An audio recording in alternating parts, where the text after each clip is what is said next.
नमस्कार। अगर आप 12th पास कर चुके हैं तो आपके लिए ये एक वैकेंसी है जिसकी नोटिफिकेशन को आज मैं लेकर के आया हूँ, जिसकी सूचना मैं आपको आज देने जा रहा हूँ। पूरा वीडियो को डिटेल से देखिए ताकि आपको डिटेल जानकारी मिल सके। CISF कांस्टेबल और फायर, ये जो है वो पोस्ट का नाम है, CIF से निकला हुआ है। ओनली फॉर मेल कैंडिडेट है, इसलिए मैंने यहाँ पर मेल लिख दिया हुआ है।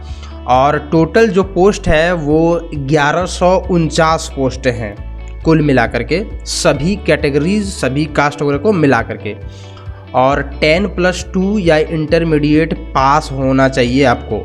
इसके डिटेल को और पूरा से देखें तो सबसे पहले देख लेते हैं इम्पोर्टेंट डेट्स को। इसमें सबसे पहले इम्पोर्टेंट डेट कौन कौन सा है, तो स्टार्टिंग डेट की अगर बात करें तो वो है आपका 29 जनवरी 2022, यानी ये फॉर्म भरने का कार्य जो है वो प्रारंभ हो चुका है, डेट स्टार्ट हो चुका है।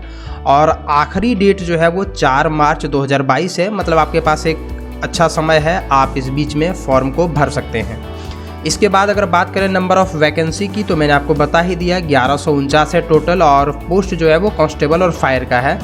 और इसमें अनरिजर्व्ड कैटेगरी के 489 वैकेंसी हैं, EWS के 113 वैकेंसी हैं, OBC के 249 वैकेंसी हैं, SC के 161 और ST के 137 वैकेंसी हैं। तो आप जिस कैटेगरी में आते हैं अपनी कैटेगरी को सिलेक्ट कर सकते हैं, उतना वैकेंसी यहाँ पर है। इसके अलावा नोटिफिकेशन में राज्य वाइज भी वैकेंसी दिया हुआ है, मैं आपको अभी नोटिफिकेशन भी दिखाऊंगा, आप वहाँ भी डिटेल से देख लीजिएगा। तो इम्पोर्टेंट लिंक्स की बात करें तो ऑफिशियल वेबसाइट है ये वाला जो मैंने यहाँ पर दिया हुआ है, और ये सारे वेबसाइट आपको और लिंक आपको वीडियो के डिस्क्रिप्शन बॉक्स में भी मिल जाएगा, तो आप वहाँ से भी डायरेक्टली इसके ऊपर विजिट कर सकते हैं। ये है ऑफिशियल वेबसाइट CISFrecruit.in। और इसके बाद नोटिफिकेशन अगर आप हिंदी में पढ़ना चाहते हैं तो ये वाला लिंक है, आपको वीडियो के डिस्क्रिप्शन बॉक्स में मिल जाएगा वहाँ पर भी। और अगर अंग्रेजी में पढ़ना चाहते हैं तो उसका भी नोटिफिकेशन का लिंक आपको वीडियो के डिस्क्रिप्शन बॉक्स में मिल जाएगा, यहाँ पर भी मैंने दे दिया हुआ है, अगर आप टाइप करके ले जाना चाहते हैं तो ले जाएँ। इसके बाद अगर हम बात करें कुछ और इम्पोर्टेंट इन्फॉर्मेशंस की, और क्या क्या इन्फॉर्मेशंस हैं जो आपको पता होना चाहिए। पे स्केल जो है वो पे लेवल 3 21,700 से 69,100 है। 10% वैकेंसी जो है वो रिजर्व है ESM के लिए, यानी एक्स सर्विसमैन के लिए 10% जो है वो रिजर्व है। इसके अलावा फिजिकल स्टैंडर्ड जो है वो आपकी हाइट होनी चाहिए 170 सेंटीमीटर, 170 सेंटीमीटर आपकी हाइट होना चाहिए। छाती 80 से 85 सेंटीमीटर, यानी 5 सेंटीमीटर आपको एक्सपेंड करना, फुलाना है छाती को 5 सेंटीमीटर, और हाइट 170 सेंटीमीटर होना चाहिए। कुछ छूट भी दी गई है, उसके बारे में भी मैं यहाँ पर दिखा दे रहा हूँ। आप ये देख सकते हैं, जो candidate belonging to hill area, जो पहाड़ी क्षेत्रों के रहने वाले हैं, गढ़वाल, कुमाऊँ, हिमाचल प्रदेश, गोरखा, डोगरा, मराठा, इन सबों के लिए हाइट है 165 सेंटीमीटर और छाती 78 से 5 सेंटीमीटर फुला करके 83 होना चाहिए। और इसके अलावा जो candidate hailing from Gorkha territory administration, उन सबों के लिए जो है, और नीचे भी दिया हुआ है candidate belonging to tribal and आदिवासी इंक्लूडिंग मिजो, नागा 162 सेंटीमीटर है, और इसकी छाती होना चाहिए 77 से 82 सेंटीमीटर। तो ये भी आप डिटेल देख लिया किन के लिए है। अगर आप इस कैटेगरी में आते हैं तो आप इसको थोड़ा और ध्यान से देख लें। अब नेक्स्ट की बात करें, सबसे पहले एलिजिबिलिटी क्राइटेरिया की, तो आपका जो है वो इंटर कंप्लीट होना चाहिए, यानी इंटरमीडिएट या उसके समकक्ष की परीक्षा पास होना चाहिए कोई भी रिकॉग्नाइज बोर्ड या फिर यूनिवर्सिटी से, साइंस सब्जेक्ट के साथ। एक चीज़ आप ध्यान रखें, साइंस सब्जेक्ट के साथ आपका 12th होना चाहिए, तभी आप इसको भर सकते हैं, अन्यथा यू आर नॉट एलिजिबल।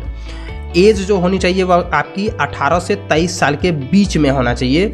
और जो एप्लीकेशन फॉर्म है वो 4/3/2022 को लास्ट डेट है, इसी दिन जो है वो आपके उम्र की गणना की जाएगी, यानी 4/3/2022, 4 मार्च 2022 को आपकी उम्र 18 साल से 23 साल तक होनी चाहिए, यानी आपका डेट ऑफ बर्थ होना चाहिए। आप यहाँ पर देख सकते हैं 5/3/1999 से 4/3/2004, इसी बीच में आपका डेट ऑफ बर्थ होना चाहिए। अगर इस बीच में आपका डेट ऑफ बर्थ नहीं है तो यू आर नॉट एलिजिबल।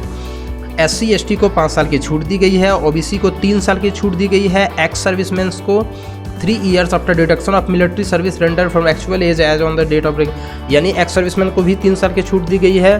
और इसके अलावा 1984 के जो राइट हुए थे उससे पीड़ित और 2002 के राइट से पीड़ित जो भी व्यक्ति हैं उनके लिए अनरिजर्व को 5 साल, ओबीसी को 8 साल और SC ST को 10 साल की छूट दी गई है। तो आप जो है अगर इस कैटेगरीज में आते हैं तो यू कैन अवेल दिस। और अब बात करते हैं फोटोग्राफ्स और सिग्नेचर की, क्योंकि ज़्यादातर लोग जो है वो फ़ोटो और सिग्नेचर को लेकर के काफ़ी कंफ्यूज रहते हैं। तो recent scanned coloured passport size photograph not more than 3 months old from the date of publication of this notification. ये नोटिफिकेशन जब प्रकाशित हो रहा है उससे 3 महीना पहले का नहीं होना चाहिए। आपका जो फ़ोटो होना चाहिए वो हाल फिलहाल का खींचा हुआ होना चाहिए, 3 महीने के भीतर का, और 20 से 50 KB के बीच में आपको उसका साइज़ होना चाहिए। अपलोड करते समय आप किसी अगर कैफ़े में जाकर के भरवाते हैं तो आप वहाँ पर ये बात बोल सकते हैं कि 20 से 50 KB के बीच में होना चाहिए, और जो फ़ोटो का चौड़ाई होना चाहिए वो 3.5 सेंटीमीटर और जो ऊंचाई होना चाहिए वो 4.5 सेंटीमीटर होना चाहिए। और आपको जो फ़ोटो खिंचाना है वो नॉर्मल फ़ोटो खिंचाना है, जिसमें किसी प्रकार से चश्मा, टोपी ये सब नहीं होना चाहिए। और फ़ोटो जो होना चाहिए, फ़ोटो में दोनों कान नज़र आना चाहिए। एक चीज़ आप ध्यान रखें, कोई भी जब आप फॉर्म भरते हैं तो उसमें ये एक इम्पोर्टेंट क्राइटेरिया है कि जो आप फ़ोटो अपलोड करें उसमें दोनों कान दिखना चाहिए, क्लियर होना चाहिए, धुंधला वगैरह नहीं होना चाहिए, अन्यथा आपके कैंडिडेट को रिजेक्ट कर दिया जाएगा। सिग्नेचर जो होना चाहिए वो 10 से 20 KB के बीच में होना चाहिए, JPEG फॉर्मेट में। फ़ोटो भी JPEG फॉर्मेट में, सिग्नेचर भी JPEG फॉर्मेट में होना चाहिए। और सिग्नेचर का जो साइज़ होना चाहिए वो 4 सेंटीमीटर उसका चौड़ाई और 2 सेंटीमीटर उसकी ऊंचाई होना चाहिए। ये सारी चीज़ों को आप एक कागज़ पर नोट कर लें और कैफ़े में जब आप भरवाने जाएँ तो ये आप वहाँ उनको दे दें, ताकि आपका जो फ़ोटो और सिग्नेचर हो वो सही तरीके से अपलोड हो सके। और इसके अलावा जो आपको डॉक्यूमेंट अपलोड करना है, कुछ डॉक्यूमेंट को भी यहाँ पर अपलोड करना पड़ेगा आपको। आप सभी डॉक्यूमेंट को ले करके कम से कम जाएँ, मैट्रिक और सेकेंडरी का, मैट्रिक और इंटरमीडिएट का जो भी है। तो कैंडिडेट जो भी डॉक्यूमेंट को अपलोड करेंगे वो PDF फॉर्मेट में होना चाहिए। पोर्टेबल डॉक्यूमेंट फॉर्मेट जो आता है PDF, आप लोग जानते होंगे, तो PDF फॉर्मेट में वो होना चाहिए। और इसके अलावा अगर हम बात करें एप्लीकेशन फ़ी की तो 100 रुपीज़ मात्र इसमें लगता है भरने के लिए। SC ST और एक्स सर्विसमैन को जो है वो फ़ी भुगतान करने की ज़रूरत नहीं है। और ऑनलाइन भुगतान भी आप 4/3/2022 तक ही कर सकते हैं। अगर आप ऑफलाइन के मोड से करते हैं तो 7/3/2022 तक कर सकते हैं, लेकिन चालान आपको जनरेट करना होगा 4/3/2022 तक ही। तो आप इन चीज़ों को बिल्कुल ध्यान रखें। और अगर एक बार आपका भुगतान कर देते हैं आप, तो वो दोबारा वापस नहीं किया जा सकता। इसके बाद अगर हम बात करें रिटेन एग्जामिनेशन की, तो सबसे पहले आपका PET और PST होगा। PET यानी फिजिकल एफिशिएंसी टेस्ट और फिजिकल स्टैंडर्ड टेस्ट, यानी एक प्रकार से आप दो समझ सकते हैं कि हाइट वगैरह को माप करके उसके बाद जो दौड़ उड़ कराना का होगा वो सारा हो जाने के बाद आपको ये रिटेन टेस्ट होगा, जो कि CBT मोड में होगा, यानी कंप्यूटर बेस्ड टेस्ट होगा। CBT टेस्ट जो होगा उसका सिलेबस कुछ इस प्रकार से है। जनरल इंटेलिजेंस एंड रीजनिंग से 25 क्वेश्चन होंगे 25 नंबर के, जनरल नॉलेज एंड अवेयरनेस से 25 क्वेश्चन होंगे 25 नंबर के, एलिमेंट्री मैथमेटिक्स से 25 क्वेश्चन होंगे 25 नंबर के, और इंग्लिश और हिंदी लैंग्वेज से 25 क्वेश्चन होंगे 25 नंबर के। और इस प्रकार से 120 मिनट आपको समय दिया जाएगा और टोटल 100 मार्क्स होंगे, 100 क्वेश्चन भी होगा। और सभी को कैंडिडेट का जो है वो बायोमेट्रिक वेरिफिकेशन भी होगा। तो अगर आपका बायोमेट्रिक कार्य नहीं करता है तो आप अपने आधार कार्ड में बायोमेट्रिक को ज़रूर अपडेट करा लें। किसी भी प्रकार से नेगेटिव मार्क नहीं है इसमें, तो आपको टेंशन लेने की ज़रूरत नहीं है, नेगेटिव मार्क इसमें नहीं है। इसके बाद अगर आप पूरा डिटेल चाहते हैं तो वैसी स्थिति में डिस्क्रिप्शन बॉक्स में आपको लिंक दिया हुआ है, आप नोटिफिकेशन को ज़रूर पढ़ लें। फॉर्म भरने के पहले एक बार आप खुद नोटिफिकेशन को पढ़ लें।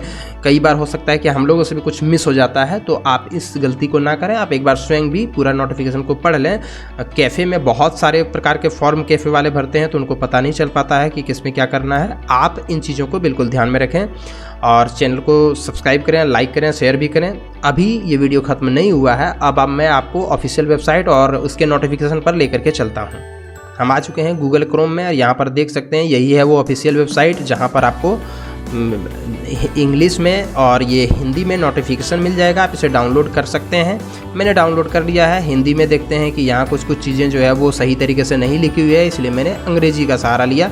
और अंग्रेजी में जब आप इसको नोटिफिकेशन को पढ़ेंगे तो आप देख सकते हैं यहाँ पर लिखा हुआ है 29/1/2022 से 4/3/2022 तक जो है वो आपका डेट है और 5 बजे तक है। ये भी ध्यान रखें, शाम 5 बजे तक 4/3/2022 को सिर्फ मेल कैंडिडेट को अलाउ किया गया है। सिटीजन ऑफ इंडिया होना आवश्यक है, यानी आप भारत के नागरिक होने चाहिए।